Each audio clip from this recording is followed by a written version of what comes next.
Hey guys, this is withoutruleoflaw.com coming at you with a knife review.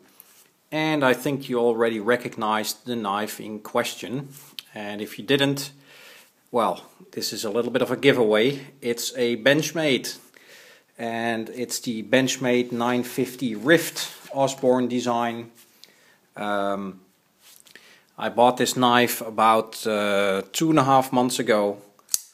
And carried it with me a lot, EDC'd it, tested it for the purposes that I use it, and well, I felt ready to do a review on it.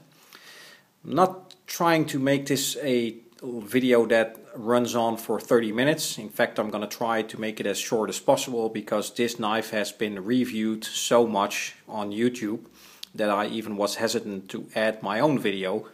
But I decided to do it anyway because I think this knife and this design, this excellent design, deserves a video by me. Basically, what drew me to the knife is the blade shape and the handle, the overall build quality that I heard of on YouTube and that everybody raves about. So yeah, let's start to tell you something about the knife as I see it.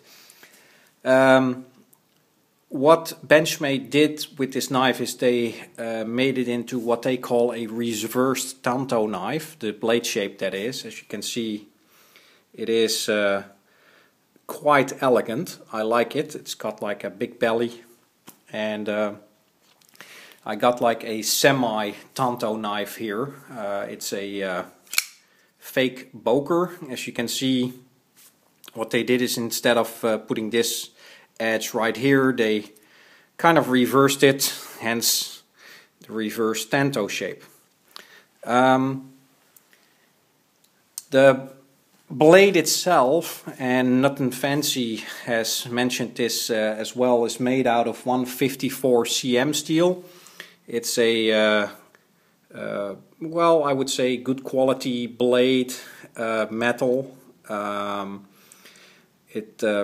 My, what do you call it, expertise doesn't run into blade steel and all that stuff. But what I notice in practice is that it retains a edge pretty well. And as you can see, I do not live in a very moist climate, but there is no rust on the knife whatsoever. I did EDC this knife, like I said, a couple of months now. I used it to do multiple tasks, mostly open cardboard boxes, even slice open some cardboard boxes, bubble envelopes, you know, with that bubbly material and all that stuff. And I think it's still excellent when it comes to retention of the blade, the sharpness. Yeah, as you can see, this really cuts through everything without any problems. So my personal experience is that the blade retention is pretty darn good. The axis lock, I am really hooked to the axis lock. This is actually one of the better lockups on blades that I know. It's really feels good. There's no blade play whatsoever, even after some hard use in the last few months. It still closes and opens up really fast. One of the major cool features about this knife is the handle. I mean, look at it, it's just beautiful. It's G10 scaled, and what they did is they milled it out. It's layered, and that's why you have that particular coloration on it.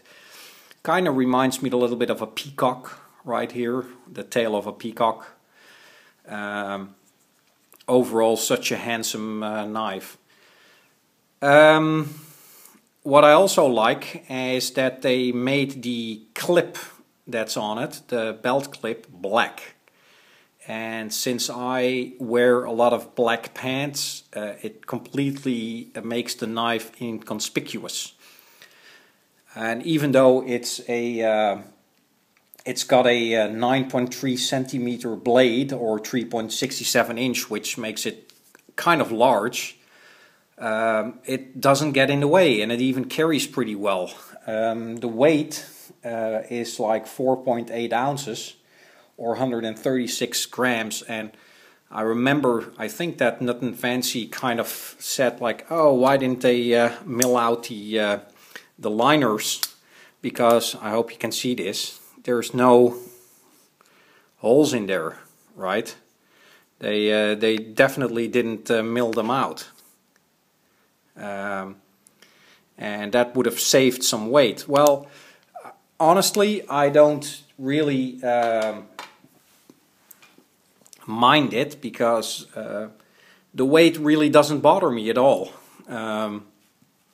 Still, if you compare it to some direct competitors, which I have to say, the excellent Spyderco Tenacious is what I would call a competitor, then you will see that they actually did mill out the, I hope you can see this, right there, yeah, hopefully you can see the holes. They did mill it out, they did save some weight on it, but, and by the way, if you compare them in size, they're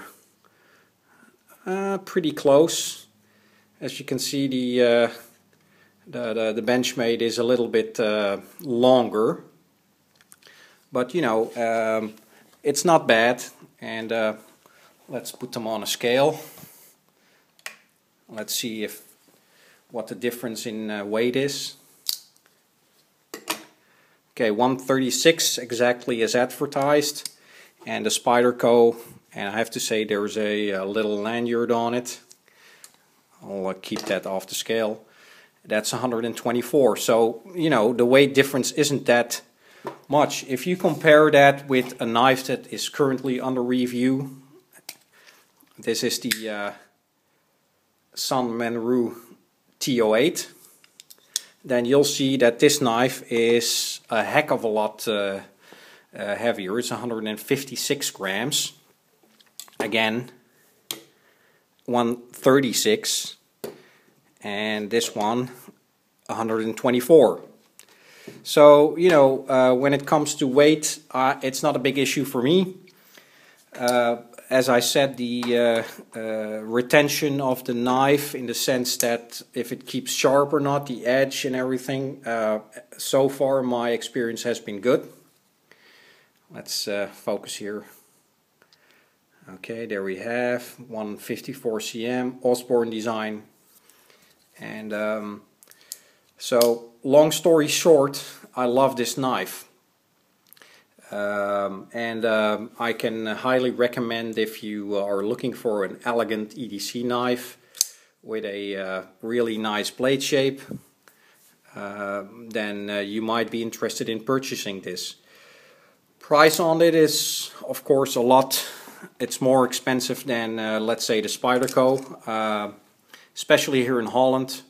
But then again, you do get like a really nice design for it.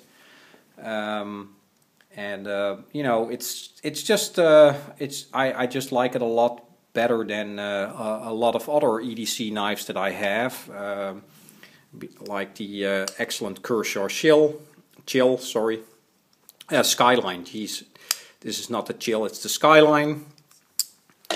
Of course, I do have a Chill as well. Really nice little pocket knife. And here's another Kershaw with speed assist. Forgot the name of this one. It's the 1605. I'll just annotate that, which model it is. But long story short, yeah, this is really a nice knife. It's my first Benchmade, but hopefully not my last, because I'm getting interested in buying some more Benchmades. Anyway, I just wanted to share you my my experiences real quick, and you know, your mileage may vary, but I'm very pleased with this knife and have no regret whatsoever buying it. So, signing off. This is withoutruleoflaw.com with the Benchmade 950 Rift Osborne design. Excellent knife, highly recommended. I love it. Peace.